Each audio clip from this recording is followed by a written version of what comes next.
Una palabra de vida para tu vida. El tema de hoy sobre el sacerdocio. En el nombre del Padre, del Hijo, del Espíritu Santo. Amén. Queridos hermanos, hoy los invito para que nos dispongamos a pedirle al Señor que envíe su Santo Espíritu para que ilumine nuestras mentes y nuestros corazones, para que los abra a la luz de su palabra y para que por medio de su Santo Espíritu podamos descubrir estos misterios para salvación de nuestras almas, para el bien de nuestro prójimo, para la gloria del Señor. Pedimos la intercesión de nuestra Madre Santísima, que ella sea la que nos acompañe a través de estas enseñanzas y que aquello que aprendamos lo llevamos a la práctica con amor. En nombre del Padre, del Hijo y del Espíritu Santo. Amén.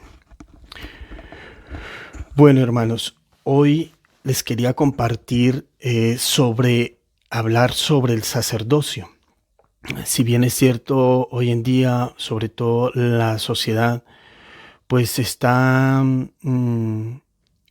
opuesta totalmente, en gran manera, contra lo del sacerdocio, pues porque por los problemas que se han presentado, que los abusos, etcétera, etcétera. Bueno, pero hay que entender, incluso hay muchos, aparte de ello, hay muchos que también dicen que el sacerdocio eso es puro invento de los hombres, que eso se lo inventó fue la iglesia, que bueno, etcétera, etcétera. Bueno, el caso es que realmente el sacerdocio, aparte que es bíblico, aún el Señor lo dejó, Jesucristo lo dejó. Y yo quiero que nos detengamos, pues, ¿por qué un sacerdocio para estos nuevos tiempos, para lo que con respecto a las Escrituras, para el Nuevo Testamento? Sí se dio un nuevo sacerdocio y pues realmente no es que Jesús haya abolido este sacerdocio, sino que ese sacerdocio permanece en aquellos a quienes él llama para que lleve a cabo este ministerio. Pues bien, hay que partir del hecho de que Jesucristo mandó a hacer algo a los apóstoles. Bien sabéis de que en el Antiguo Testamento se habla de un sacerdocio levítico. ¿Por qué sacerdocio levítico? Porque este sacerdocio fue instituido según Moisés, llevando a cabo lo que el Señor le había dicho que hiciera, fue instituido en la persona de Leví. Por eso viene el nombre de Levítico, porque la familia de Leví, sus hijos y él llevaron a cabo este sacerdocio en el pueblo, y quienes seguían por la línea de esta familia, pues llevaban a cabo este ministerio, ¿no? Por eso se habla de diferentes sacrificios, diferentes rituales a través de la historia del Antiguo Testamento. Pues bien, esto nos lo presenta claramente la carta a los Hebreos. La carta a los Hebreos nos expresa, nos da a conocer en lo que consistía ese sacerdocio en el Antiguo Testamento, en ese sacerdocio levítico, ¿no? Y pues nos dice precisamente en la carta a los Hebreos en el capítulo 7, nos habla bueno, si nos vamos más atrás, ya en el capítulo 5, nos presenta sobre el sacerdocio que correspondía a Leví, ¿no? Al sacerdocio levítico. Dice el capítulo 5 de la carta a los Hebreos: porque todos somos sacerdotes tomados de entre los hombres y está constituido en favor de los hombres en lo que se refiere a Dios para ofrecer dones y sacrificios por los pecados.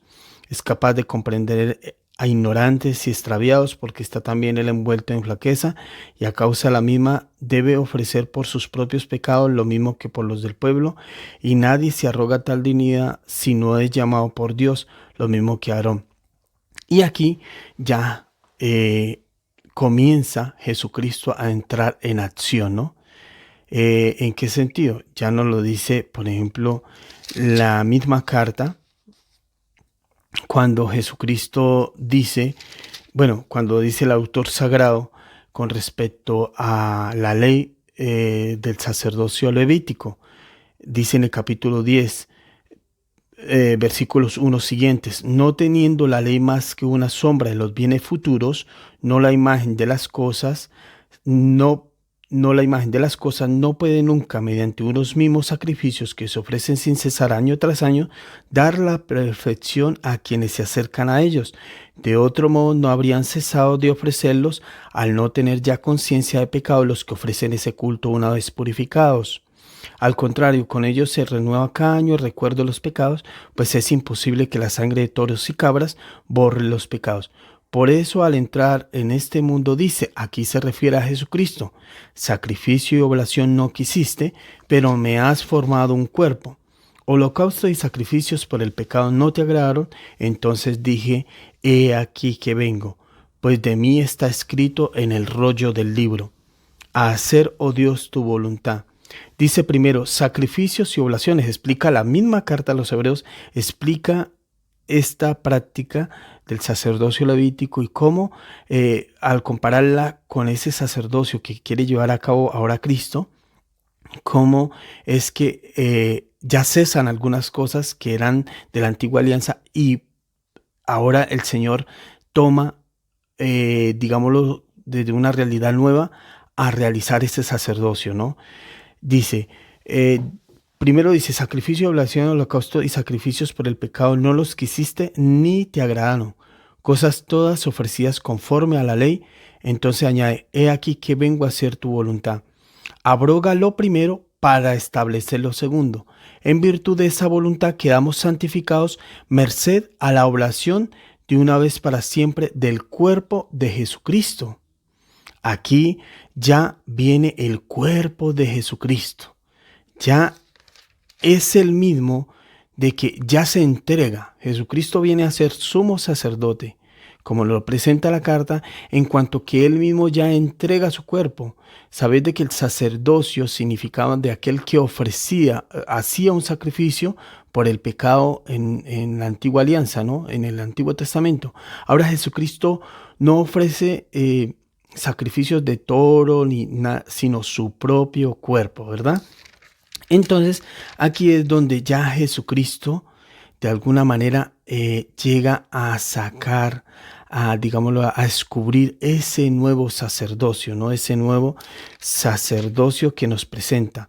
En efecto, este Melquisedec, cuando nos habla Génesis, hay un momento en que nos habla de un sacerdote que, digámoslo de alguna manera, salió de la nada a ofrecer ofrendas de pan y vino. Cuando Abraham terminó de la batalla y que la ganó, pasó a ofrecer pan y vino pues por esa batalla que había, digámoslo de alguna manera, ganado Abraham. Y Abraham le da el diezmo, ¿no? Entonces nos explica la carta a los hebreos en el capítulo 7 que en efecto este Melquisedec, rey de Salem, sacerdote del Dios Altísimo, que salió al encuentro de Abraham cuando regresaba de la derrota de los reyes y le bendijo, al cual dio Abraham el diezmo de todo, y cuyo nombre significa en primer lugar rey de justicia y además rey de Salem, es decir, rey de paz, sin padre ni madre ni genealogía, sin comienzo de días ni fin de vida, asemejado al Hijo de Dios, permanece sacerdote para siempre. Aquí el sumo sacerdocio de Jesucristo, al modo de Melquisedec. Entonces, mirad ahora cuán grande es este a quien el mismo patriarca Abraham dio el diezmo de lo mejor del botín. Los hijos de Leví que reciben el sacerdocio tienen orden según la ley de percibir el diezmo del pueblo, es decir, de sus hermanos, aunque también proceden estos de la estirpe de Abraham. Mas aquel sin pertenecer a su genealogía recibió el diezmo de Abraham y bendijo al depositario de las promesas. Pues bien, es incuestionable que el inferior recibe la bendición del superior. Y aquí ciertamente reciben el diezmo hombres mortales, pero allí uno de quien se asegura que vive. Aquí, por ejemplo, nos viene a decir de que Melquisedec, quien salió al encuentro de Abraham, en ese entonces no existía sacerdocio levítico, porque aún no existía la tribu de Leví, que eran la tribu de los sacerdocios, de los sacerdotes. Por tanto, no existía.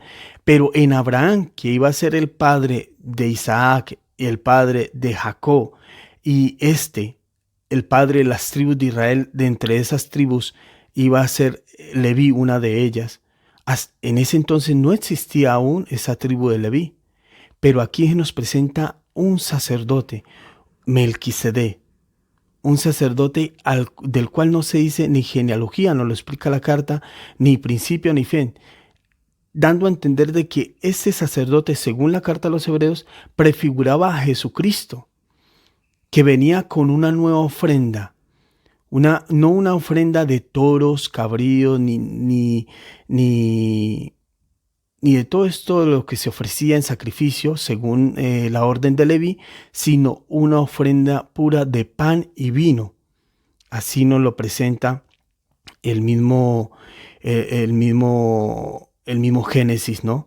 Cuando Melquisedec hace la ofrenda, ¿no? Nos presenta pan y vino, al igual que Jesucristo. Jesucristo que viene a presentarnos pan y vino, pero esto lo veremos más adelante. Entonces, sigue diciendo la carta a los Hebreos en capítulo 7, versículo 9, y por así decirlo, hasta el mismo Leví que percibe los diezmos los pagó en la persona de Abraham, pues ya estaba en las entrañas de su antepasado cuando Melquisedec le salió al encuentro, lo que les había dicho. Ahora bien, si la perfección se alcanza por el sacerdocio levítico, pues de él recibió el pueblo las leyes, ¿qué necesidad había ya de que surgiera otro sacerdote a la manera de Melquisedec y no a la manera de Aarón? Porque cambiado el sacerdocio necesariamente se cambian las leyes. Pues aquel de quien se dicen estas cosas pertenece a una tribu de la cual nadie sirvió al altar. Y es bien manifiesto que nuestro Señor procede de Judá, una tribu que no menciona a Moisés al hablar del sacerdocio. Es decir, aquí ya nos presenta a Jesucristo en la figura de Melquisedec como ese sacerdote eterno, ¿sí? De ese incluso de cuya tribu no servían al altar. Entonces Jesucristo se viene a presentar como en ese entonces Melquisedec se presentó, con estas ofrendas de pan y vino. Entonces aquí viene donde la carta a los Hebreos nos viene a decir, cuando se abroga, es decir, cuando se elimina este sacerdocio levítico, este sacerdocio antiguo, para instituir un nuevo sacerdocio. Dice, todo esto es mucho más evidente aún si surge otro sacerdote a la manera de Melquisedec, que lo sea no por la ley de sucesión carnal, sino por la fuerza de una vida indestructible. De hecho está atestiguado, tú eres sacerdote para la eternidad a la manera de Melquisedec. De este modo queda abrogado el precepto precedente por razón de su ineficacia e inutilidad, ya que la ley no llevó nada a la perfección como introducción a una esperanza mejor por la cual nos acercamos a Dios. Aquí este sacerdocio no es el que la Iglesia Católica instituye, digámoslo de alguna manera, al imponer las manos al ministro, al candidato, sino que es el sacerdocio según el rito de Melquisedec, porque es el sacerdocio eterno de Jesucristo. ¿Ya? Ahora bien, alguno dirá, pero Jesucristo ya murió, ya subió al cielo, entonces ese ya no debe haber sacerdote porque ya Jesucristo es el sumo sacerdote que está en el cielo, intercede, y así lo dice la carta a los Hebreos. Pero Jesucristo dejó a unas personas, más concretamente a sus apóstoles, para que realizaran ese sacrificio. Hay que entender una cosa, desde el punto de vista bíblico, aquel que realiza un sacrificio, ese es sacerdote. No podía hacerlo ni el profeta ni el rey, sino el sacerdote era el que llevaba a cabo el sacrificio, porque a él se le era dada esa tarea. Por tanto, era el sacerdote en cuanto tal. Entonces, ahora bien, Jesucristo da esa orden de que se lleve a cabo ese mismo rito del sacrificio. pero no no es mismo rito en cuanto que se llevan a cabo muertes de animales, no, sino en cuanto que él, al igual que Melquisedec, presenta pan y vino, como lo hizo en la última cena. Pero bien, ahora vamos allá en ese punto, pero por ahora nos seguimos en la carta a los Hebreos. Entonces este sacerdocio, y por cuanto no fue sin juramento, dice la carta a los Hebreos capítulo 7, versículo 20, y por cuanto no fue sin juramento, pues los otros fueron hechos sacerdotes sin juramento, mientras este lo fue bajo juramento por aquel que le dijo, juró el Señor y no volverá atrás, tú eres sacerdote para la eternidad. Por eso de una mejor alianza resultó fiador Jesús. Además, aquellos sacerdotes fueron muchos, porque la muerte les impedía perdurar. Pero este posee un sacerdocio exclusivo porque permanece para la eternidad. De ahí que pueda también salvar definitivamente a los que por él se llegan a Dios, ya que está siempre vivo para interceder en su favor. Es decir, Jesucristo ya realizó el sacrificio por excelencia. Llevó a cabo el sacrificio por excelencia. Es decir, ya no hay más sacrificios de toros, ni animales, ni nada de eso. Fue Jesucristo quien él mismo, como lo dice, como lo que hemos leído más adelante en el capítulo 10, dice, al entrar a este mundo, dice, sacrificio y oblación no quisiste, pero me ha formado un cuerpo. Él mismo en su cuerpo se entrega. Y por eso termina diciendo, en virtud de esa voluntad quedamos santificados, merced a la oblación de una vez para siempre del cuerpo de Jesucristo. ¿Ya? Hasta ahí vamos bien. Ahí Jesucristo es el sumo y eterno sacerdote según el rito de Melquisedec. Pero Jesucristo, él como era Dios, verdadero Dios y como verdadero hombre, él concedió esta potestad a otros de llevar a cabo digámoslo de alguna manera, este sacrificio, ya no de toros ni de carneros, sino el sacrificio en cuanto a una oblación de pan y vino, en cuanto que es el sacrificio eucarístico que llamamos nosotros, por aquello que hizo el Señor allá en San Lucas capítulo 22. En San Lucas capítulo 22 nos llega a presentar al Señor en la última cena. Capítulo 22, versículo 19. Tomó luego pan, Jesucristo, sumo sacerdote, tomó luego pan, dio gracias y lo partió y se lo dio diciendo, este es mi cuerpo. No dice el Señor, esto simboliza mi cuerpo, sino este es mi cuerpo. O sea, el pan que veis, este es mi cuerpo. No dice, esto simboliza mi cuerpo, sino, este es mi cuerpo. Es decir, que es el cuerpo de Cristo, que se entrega por vosotros. Y ahí dice, haced esto en recuerdo mío. Haced es un imperativo, ordena a que se realice eso en memoria de Él, en recuerdo mío. Dio igual modo, después de cenar, tomó la copa diciendo, esta copa es la nueva alianza en mi sangre que se derrama por vosotros. Entonces, mandó a realizar este mismo rito, porque lo podemos llamar un rito porque es lo que se realiza aquí. Es el rito eucarístico en el que Jesucristo se da, se entrega.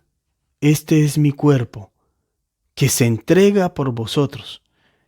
Esta es la nueva alianza en mi sangre que se derrama por vosotros.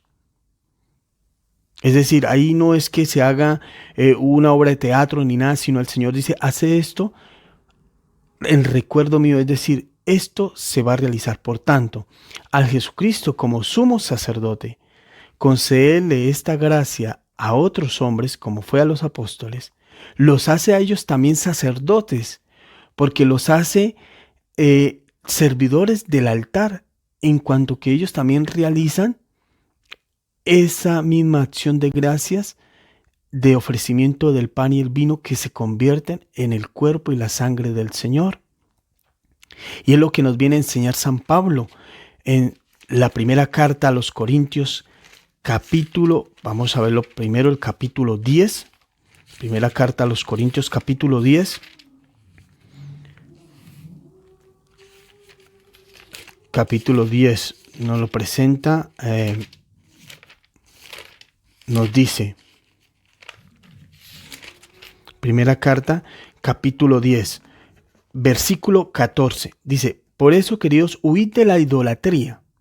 Os hablo como a personas sensatas, juzgad por vosotros lo que digo. La copa de bendición que bendecimos, ¿no es acaso comunión con la sangre de Cristo? Y el pan que partimos, ¿no es comunión con el cuerpo de Cristo? Porque uno solo es el pan, aun siendo muchos, un solo cuerpo somos, pues todos participamos del mismo pan. Ahora sí, todos participamos del mismo pan. Es decir, ahí nos presenta San Pablo de que realmente ese cáliz, esa copa y ese pan que partimos son el cuerpo y la sangre de Cristo. Y es lo que nos viene a corroborar en el capítulo 11, versículo 23 en adelante. Dice el apóstol, porque yo recibí del Señor lo que os transmití, que el Señor Jesús la noche que era entregado tomó pan, dando gracia lo partió y dijo, este es mi cuerpo que se entrega por vosotros, haced esto en memoria mía. Asimismo tomó el cáliz después de cenar diciendo, esta copa es la nueva alianza en mi sangre. Cuantas veces la bebiereis, hacedlo en memoria mía. Pues cada vez que comáis este pan y bebáis de este cáliz, anunciáis la muerte del Señor hasta que venga. Es decir, aquí vemos de que se realiza el sacrificio. Un sacrificio en donde se necesita un sacerdote para que se lleve a cabo. Esos sacerdotes eran los apóstoles en ese entonces y que ahora, gracias a la sucesión que ellos llevaron a cabo por imposición de las manos, llegaron otros a realizar este mismo sacrificio hasta el día de hoy, que es el sacrificio eucarístico, la Santa Misa, la cena del Señor, esa entrega a Jesucristo. Ahora bien, este sacerdocio es el mismo sacerdocio de Jesucristo. Y este sacrificio es el mismo sacrificio de Jesucristo. Porque Jesucristo, siendo Dios, Él vive en la eternidad y como sumo sacerdote y que ha entrado en el santuario del cielo, Él pasa a ser intercesor, mediador nuestro, sumo sacerdote. Entonces, como tal, Él está en toda la eternidad, o sea, ese sacrificio que llevó a cabo en su cuerpo y que por el que derramó allá en la cruz su sangre, ese sacrificio ya es el sacrificio que se necesitaba para abolir todo el pecado. Ahora bien, nosotros como hombres, sujetos a un tiempo y a un espacio, necesitamos tener en nuestro tiempo y espacio algo que de alguna manera nos llevara a participar de ese sacrificio eterno en Jesucristo. Y que ese sacrificio tenía que llevar a todos y cada uno de los hombres en particular. Y ese sacrificio que se lleva a cabo en el sacrificio eucarístico, en la misa. Por aquello que dice el Señor sobre su cuerpo y su sangre en el capítulo 6 de San Juan. ¿Sí? Yo soy el pan vivo bajado del cielo. Aquel que come mi carne y bebe mi sangre tiene vida eterna. Es una manera como el Señor nos dice, en realidad este cuerpo, este pan y este vino, ese es mi cuerpo y mi sangre. Y ese sacrificio que realiza cada sacerdote en cada lugar del mundo, en donde esté, es el mismo sacrificio de Cristo de cuando lo realizó allá, estando en el Calvario. Ese es el mismo sacrificio. Y como si ese sacerdote, por eso el sacerdote es in persona Christi, es decir, actúa en la persona de Cristo, ese sacerdote, entonces Jesucristo es el mismo que lleva a cabo este sacrificio.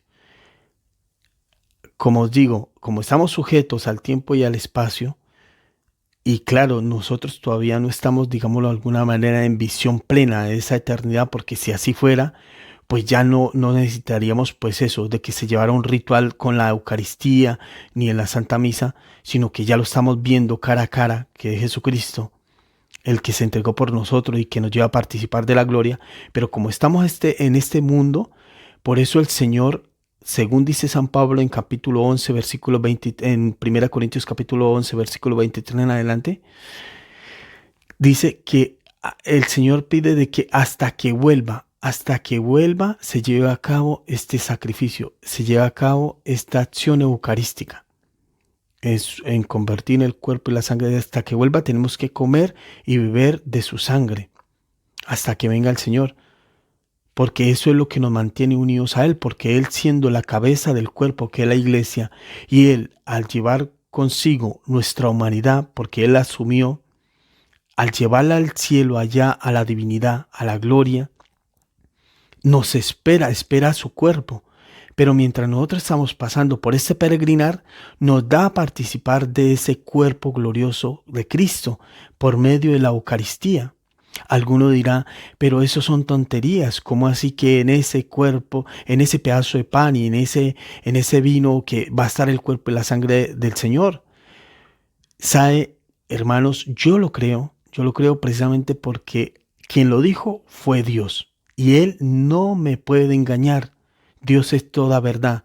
Y cuando Él dijo de que Él se quedaba en el pan, ahí yo digo, yo callo y solamente lo que hago es unirme a ese sentir en la fe de decir, Señor, tú estás aquí.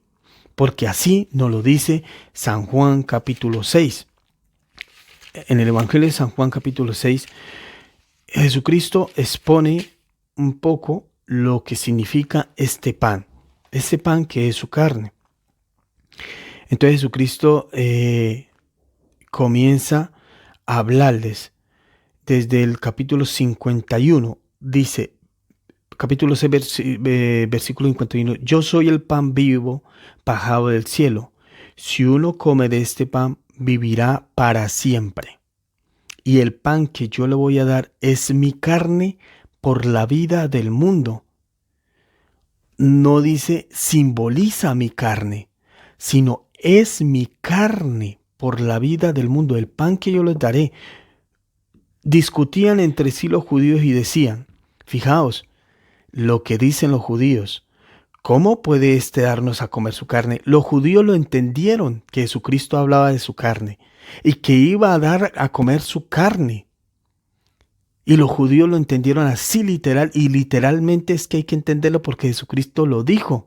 Y porque lo dijo de esa manera, es que así como lo entendieron los judíos, que no estuvieron mal, por eso es que los judíos de una vez discutían y protestaron, ¿no?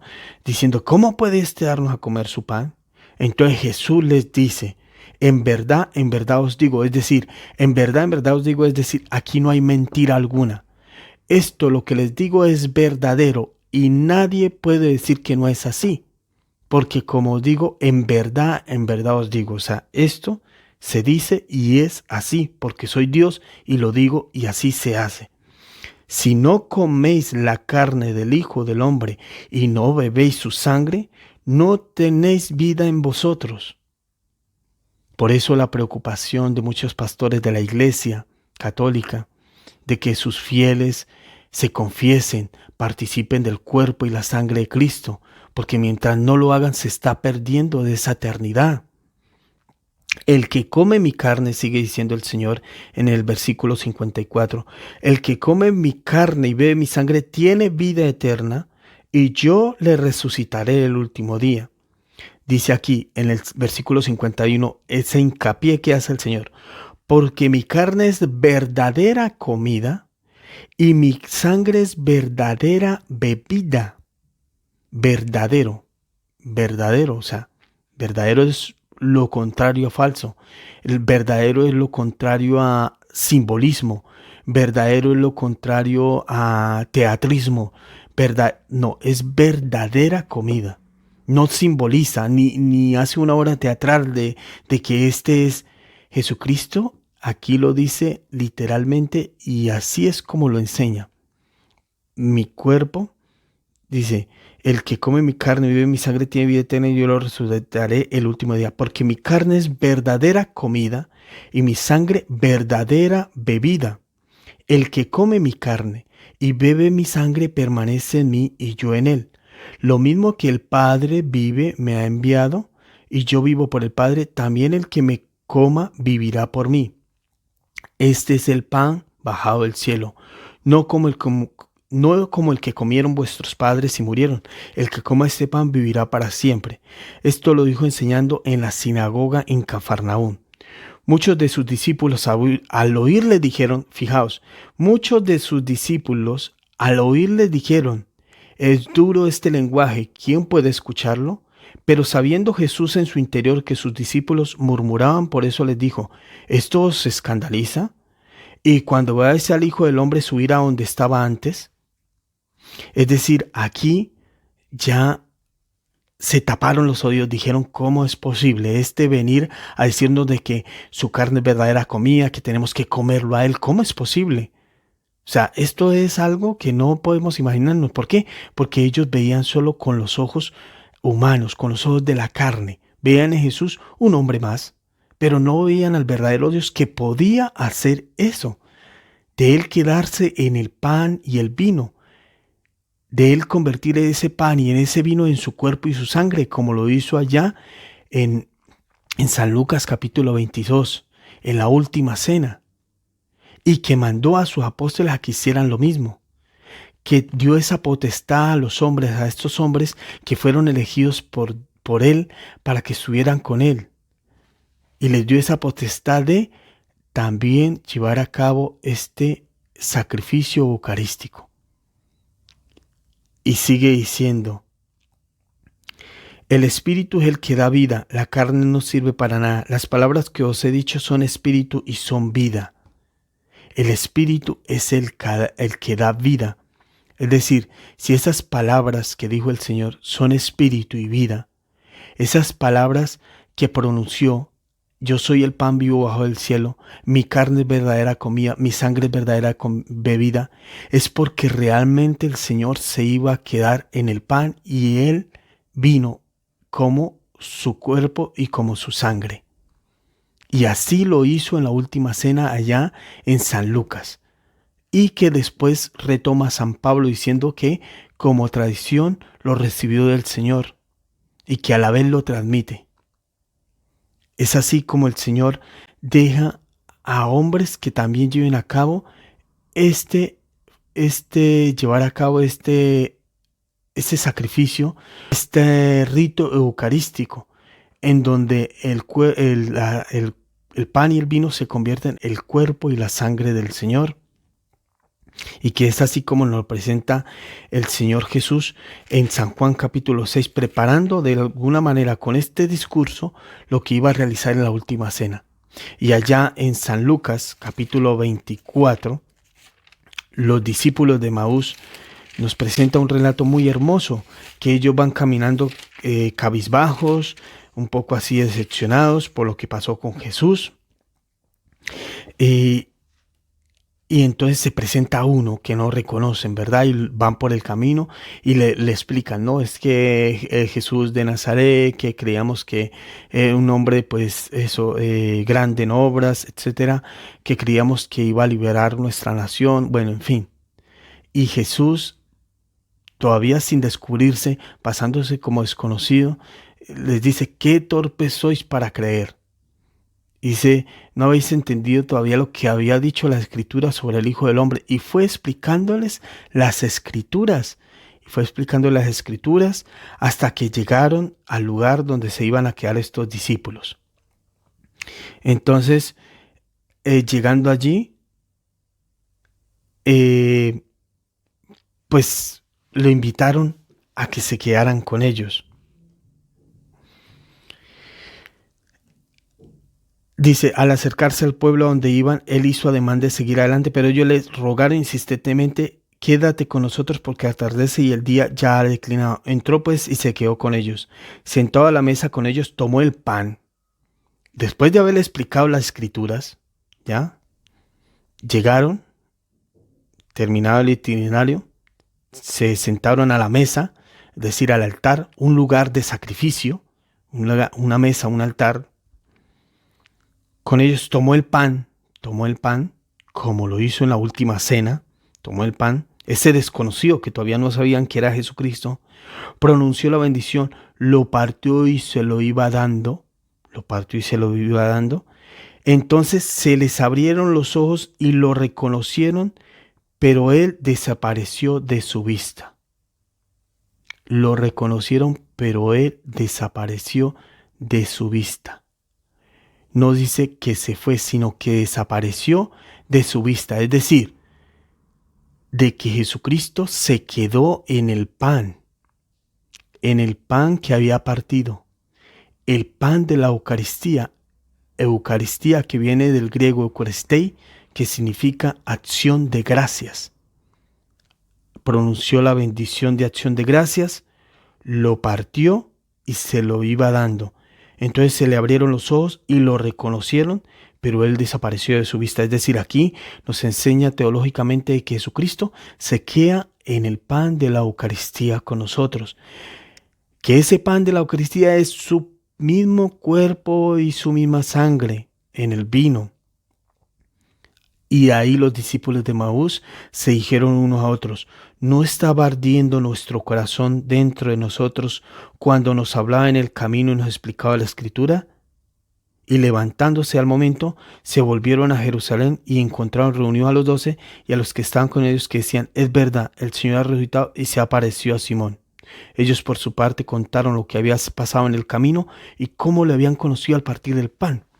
Y aquí esta enseñanza teológica es de que a lo largo de nuestra vida nosotros vamos cansados, vamos muchas veces sin esperanza, sin cabizbajos, con tristeza, diciendo todo está perdido, todo está mal.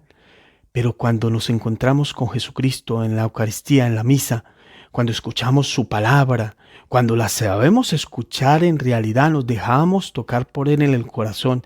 Él va transformando nuestra vida y hace que arda nuestro corazón. Y es cuando realmente nosotros le reconocemos, cuando el sacerdote parte el pan de la Eucaristía. Allí le reconocemos a Jesucristo. Él es el que se nos da. Es el sacrificio que Él realizó una vez en la cruz, pero que se ha quedado en el sacrificio eucarístico para siempre con nosotros.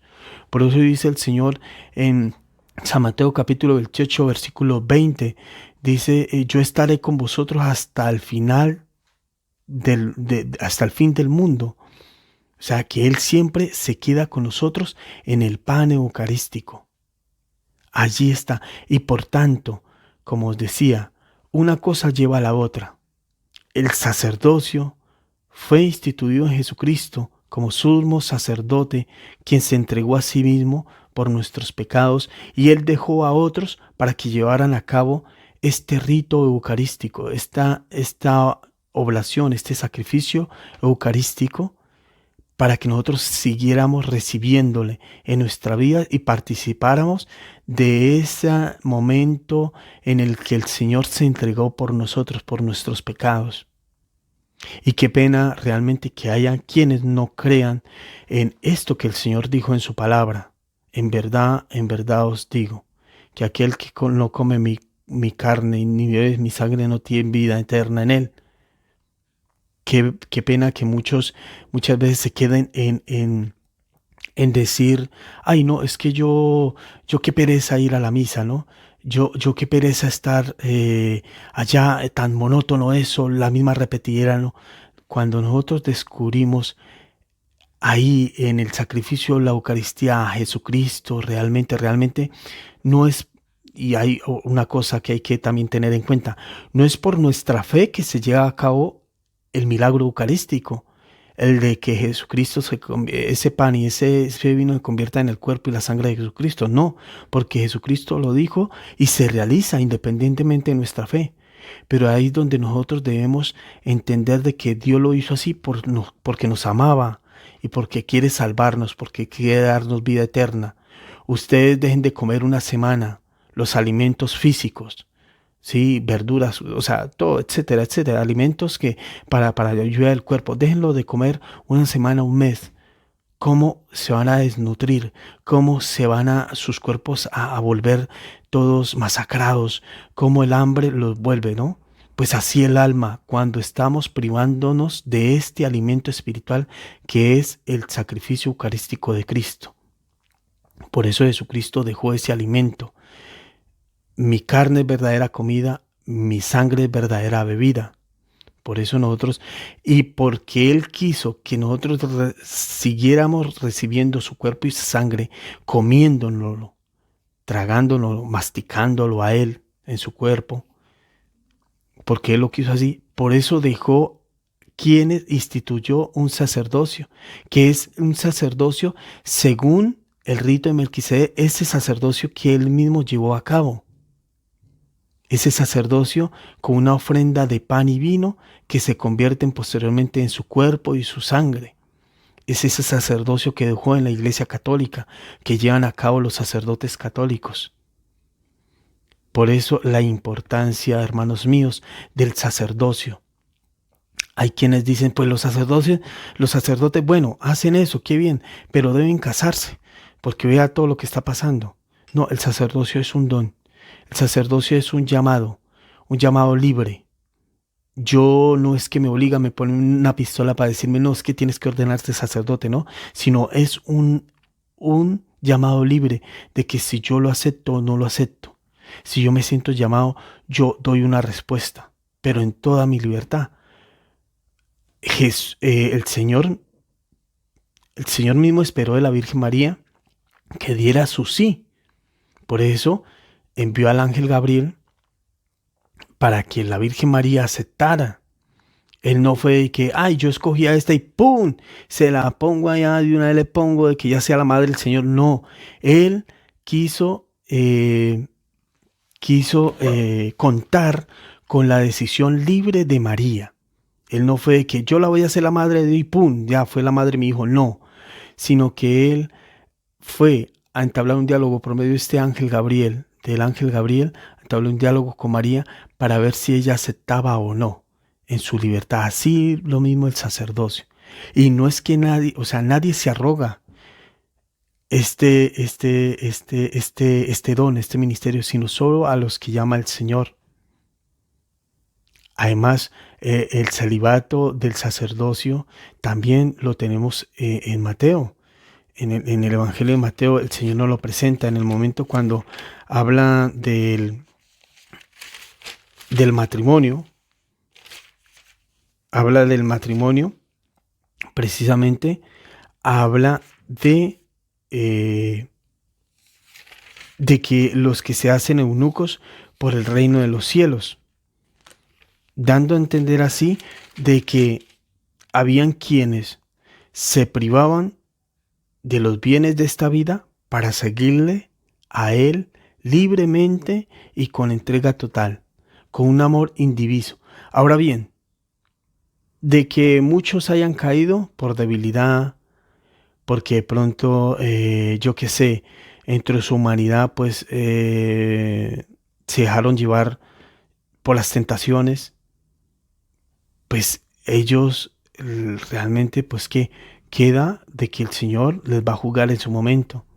Pero nosotros no vamos a quedarnos en que van a ser juzgados y condenados, no, sino en que también debemos orar por los sacerdotes para que ellos sigan llevando a cabo esta misión de hacer realidad esto que dijo el Señor, el que conviertan el pan y el vino en su cuerpo y su sangre, para que así nosotros recibamos la vida de Dios por medio de estos alimentos espirituales que el Señor nos da.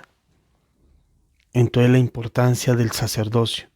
Tenemos que pedir por el sacerdocio, pedir por él, por los sacerdotes, porque son los que nos trae a Jesucristo en el altar y nos lo dan. Queridos hermanos, espero que estas enseñanzas, que un poco pues no estoy tan acostumbrado pues a las cámaras, espero de que me hayáis tenido un poco de paciencia, hayan logrado acatar toda esta realidad del sacerdocio de Cristo. Gloria al Padre, al Hijo y al Espíritu Santo, como era en principio, ahora y siempre, por los siglos de los siglos. Amén.